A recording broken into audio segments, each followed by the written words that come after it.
እስኪ እቺን ጥያቄ አብረን እንስራ። እኛ ሁለት ቁጥሮች ነን። ድምራችን 60 ሲሆን ልዩነታችን ደግሞ 34 ነው። እኛ ማን ነው? ተመልከቱ። እነዚህ ያልታወቁ ሁለት ቁጥሮች ናቸው።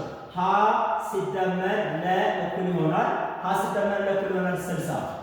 የሁለት ቁጥሮች ድምራቸው ስንት ነው? 60 ነው።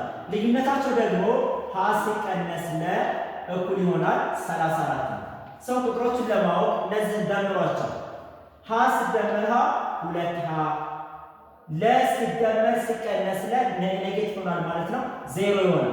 ስለዚህ 0 ሲቀነስ 0 እኩል ይሆናል እና 60 ሲደመር 34 94 ይሆናል። 90። ስለዚህ ይህን ዋጋ ለማግኘት ሲካፈል ለሁለት ሲካፈል ለሁለት ታደርጋላችሁ። 2 በ2 ይጣፋል። ሀ እኩል ይሆናል 94 ሲካፈል ለሁለት 47 ይሆናል ማለት ነው። 47 የለን ዋጋ ለማግኘት ሀ ሲደመር ለ እኩል ይሆናል 60 ናቸው ካለ ሀን አግኝተናል አይደል? 47 ሲደመር ለ እኩል ይሆናል 60 ይሆናል ማለት ነው። ሰው ለ እኩል ይሆናል 60 ሲቀነስ 47 ታደርጋላችሁ። ለ እኩል ይሆናል 60 ሲቀነስ 47። ስለዚህ ለ እኩል ይሆናል 10 ሲቀነስ 7 3።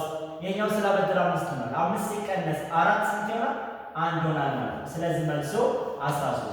አሁን ቼክ አድርጓቸው። የሀ ዋጋ ስንት ነው ብለናል?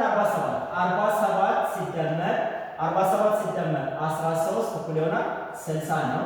እንዲሁም ደግሞ 47 ሲቀነስ 13 ስንት ነው? 34 ነው። ስለዚህ ቁጥሮቹ እነማን ናቸው? ቁጥሮቹ 47 እና 13 ናቸው ማለት ነው።